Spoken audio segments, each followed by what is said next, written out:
একটা কবিতা শোনাই। কবিগুরুর অনন্ত প্রেম। তোমারেই যেন ভালোবাসিয়াছি শতরূপে শতবার, জনমে জনমে যুগে যুগে অনিবার। চিরকাল ধরে মুগ্ধ হৃদয় গাঁথিয়াছে গীতহার, কত রূপ ধরে পড়েছ গলায়, নিয়েছ সে উপহার। জনমে জনমে যুগে যুগে অনিবার।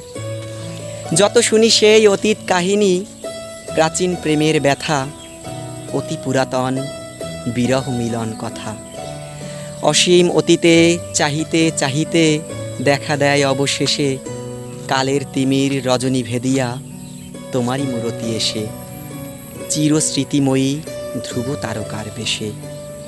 আমরা দুজনে ভাসিয়া এসেছি যুগল প্রেমের স্রোতে, অনাদিকালের হৃদয় উৎস হতে। আমরা দুজনে করিয়াছি খেলা কোটি প্রেমিকের মাঝে,